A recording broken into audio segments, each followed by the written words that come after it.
Alam mo ba na maraming tao ang may mataas na blood sugar pero hindi nila ito agad napapansin? Minsan, akala nila pagod lang sila o normal lang ang nararamdaman nila. Pero ang totoo, maaaring sinyales na pala ito ng mataas na asukal sa dugo. At kapag hindi ito naagapan, maaari itong mauwi sa seryosong problema sa kalusugan tulad ng diabetes at iba pang komplikasyon. Sa video na ito, pag-uusapan natin ang mga karaniwang sintomas ng mataas na blood sugar na dapat mong malaman upang maagang maagapan at mapangalagaan ang inyong kalusugan. Kaya naman, kung gusto mong malaman ang mga palatandaan na ito, siguraduhin panoorin ang video na ito hanggang dulo. Ngayon naman, pag-uusapan natin ang dalawang pangunahing uri ng diabetes. Nandyan ang type 1 diabetes at type 2 diabetes. Number 1, type 1 diabetes. Autoimmune disease ang type 1 diabetes. Ibig sabihin, nagkakamali ang immune system ng katawan sa halip na protektahan ng katawan laban sa virus at bakterya, inaatake nito ang sariling cell ng katawan. Sinisira ng immune system ang insulin-producing cells ng pancreas. Ang pancreas or organ na gumagawa ng insulin, ang hormone na tumutulong para makapasok ang sugar sa cells para maging energy. Sa type 1 diabetes, sinisira ng immune system ang beta cells sa pancreas, kaya hindi nakakagawa ng insulin ang katawan. Dito sa type 1 diabetes, madalas nagsisimula sa bata o kabataan, kadalasan itong nadidiskubre sa mga bata, teenagers or young adults, kahit na maaari rin itong mangyari sa kahit anong edad. Kailangan ng lifetime insulin ang diabetes na may type 1 dahil hindi nakakagawa ng insulin ang katawan. Kailangan ng tao ng may type 1 diabetes na mag-inject ng insulin araw-araw habang buhay para makontrol ang blood sugar at maiwasan ang komplikasyon.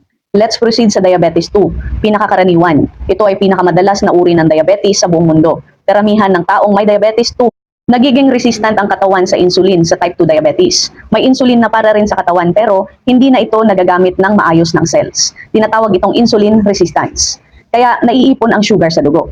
Madalas na sanhi ng type 2 diabetes ay obesity. Ang sobrang taba sa katawan lalo na sa tiyan ay nagkakaapekto sa paraan ng paggamit ng katawan sa insulin.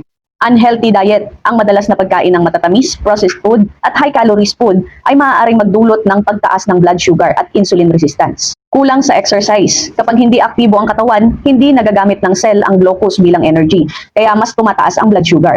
Sa type 2 diabetes, pumapasok dyan yung family history. Kung may magulang o kapatid na may diabetes, mas mataas ang posibilidad na magkaroon din ng type 2 diabetes dahil genetic factors. Nakuha mo ba? Ano-ano ang mga sintomas ng mataas na blood sugar or hyperglycemia? Number 1, madalas na pag-ihi. Ibig sabihin, ang katawan ay naglalabas ng sobrang asukal sa dugo sa pamamagitan ng ihi, kaya napapadalas ang pagpunta sa CR. Number 2, sobrang uhaw. Dahil sa madalas na pag-ihi, nawawala ng tubig ang katawan, kaya palaging nauuhaw. Number 3, madaling mapagod. Kahit kumain ka, hindi nagagamit ng katawan ng asukal bilang enerhiya, kaya pakiramdam mo ay laging pagod. Number 4, malabong paningin. Kapag mataas ang blood sugar, naapektuhan ng lente ng mata, kaya nagiging malabo ang paningin. Number 5, madalas na gutom. Kahit kakain lang, parang gutom pa rin dahil hindi nagagamit ng cell ang glucose para sa enerhiya. Number 6, mabagal gumaling ang sugat. Ang mataas na blood sugar ay nasisira ang daluyan ng dugo, kaya bumabagal ang paggaling ng sugat. Number 7, madalas na impeksyon. Ang sobrang asukal sa dugo ay nagiging paborableng lugar para dumami ang bakterya at fungi, kaya madaling magkaroon ng impeksyon sa balat, gilagid o ari.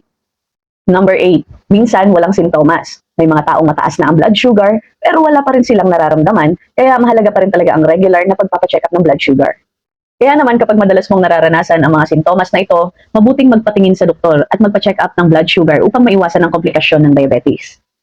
At kung nakatulong sa inyo ang video na ito, marami pa akong ibang health topics na ginawa tungkol sa iba't ibang sakit tulad ng diabetes, high blood pressure at iba pa na nasa playlist ng channel ko. Ang mga ito ay para sa madali ninyong mapanood. I-check ninyo ang playlist para mas marami pa kayong matutunan tungkol sa kalusugan. Subscribe for more tips. Regular exercise tulad ng walking at jogging ay nagpapataas ng insulin sensitivity.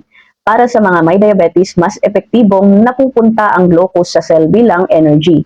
Kahit 20 minutes lang araw-araw, malaking tulong sa blood sugar control at overall health. Gusto mo pang malaman ng exercise tips para sa diabetes? Subscribe for more tips. Sapat na hydration ay critical para sa mga may diabetes. Nakakatulong ang tubig i-flush out ang excess glucose sa dugo sa pamamagitan ng urine. Kapag kulang sa tubig, tumataas ang sugar concentration at stress sa kidney. Para sa natural diabetes control tips, subscribe na. Sapat na tulog. Kulang sa tulog, mataas ang stress hormone cortisol na nagdudulot ng pagtaas ng blood sugar sa may mga diabetes. 7 to 8 na oras tulog bawat gabi ay nakakatulong sa sugar control at energy levels.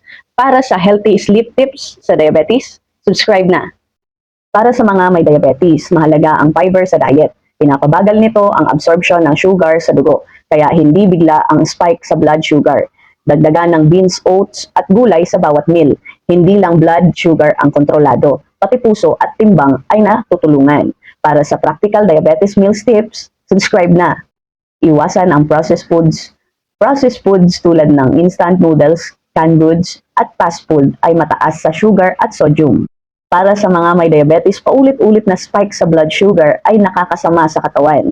Mas mainam pa rin ang fresh foods. Para sa safe diabetes diet tips, subscribe for more. Bawasan ang matatamis. Soft drinks at candies ay mabilis magpataas ng blood sugar. Para sa mga may diabetes, paulit-ulit na spikes ay nakakastress sa pancreas at insulin. Mas mainam palitan ng fresh fruits para sa simple diabetes sugar control tips. Subscribe na!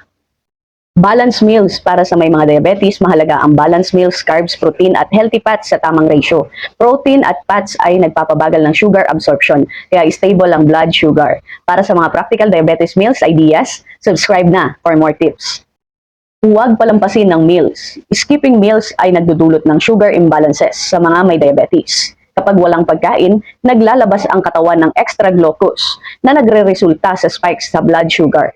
Regular meals, steady sugar. Para sa daily diabetes lifestyle tips, subscribe na. Limitahan ng alcohol dahil ang alcohol ay nakakaapekto sa liver na responsable sa sugar regulation. Para sa may diabetes, maaaring magdulot ito ng biglaang pagtaas o pagbaba ng blood sugar. I-moderate ang pag-inom at piliin ang dry options. Para sa smart diabetes lifestyle tips, subscribe for more. Ang stress hormone tulad ng cortisol ay nagpapataas ng blood sugar. Para sa may mga diabetes, simpleng techniques tulad ng deep breathing meditation ay nakakatulong bawasan ang sugar spikes. Para sa practical diabetes stress tips, subscribe na for more. Regular monitoring gamit ang glucometer ay mahalaga sa diabetes management. Nakakatulong makita ang trends ng sugar at agad na ma-adjust ang diet o activity. Para sa easy diabetes monitoring tips, subscribe na. Healthy fats tulad ng olive oil, avocado at nuts ay nakakatulong pabagalin ang sugar absorption at support sa heart health para sa may mga diabetes. Balancing fat intake ay mahalaga. Para sa practical diabetes food tips, subscribe na. Alam nyo ba na ang chronic inflammation sa katawan ay nagpapalala sa insulin resistance, isang pangunahing sanhi ng type 2 diabetes? Kaya mahalaga ang pagkain ng anti-inflammatory foods tulad ng turmeric, ginger, berries at green leaf vegetables. Protektado nito ang cells at sa long term, nakakatulong magpababa ng blood sugar. Para sa natural diabetes health tips, subscribe for more tips. Refined carbs tulad ng white rice at white bread ay mabilis mag-convert sa glucose para sa may mga diabetes. Mas mainam ang whole grains tulad ng brown rice at oats. Para sa may mga diabetes-friendly carb swaps, subscribe na. Late night snacks ay nagdudulot ng high sugar sa dugo sa oras ng inactive ang katawan para sa may mga diabetes. Mas mainam kumain ng dinner 2 to 3 hours bago matulog. Para sa smart eating schedule sa diabetes, subscribe na. At kung naghahanap kayo ng mga kapaki-pakinabang na health tips tulad ng tips para makontrol ang blood pressure o hypertension, diabetes tips para makatulong sa pagkontrol ng blood sugar, tips para sa sakit ng tiyan o stomach ache, mga gabay at tips para sa mga buntis, tips para sa mga may sipon at ubo, ultimate health guide para sa mas malusog na pamumuhay, at mga home remedies na pwedeng gawin sa bahay. Makikita ninyo lahat yan sa aking playlist. Kaya huwag kalimutang mag-subscribe at i-click ang bell button para maging update kayo sa mga bago kong videos tungkol sa kalusugan at makakatulong sa inyo at sa inyong pamilya.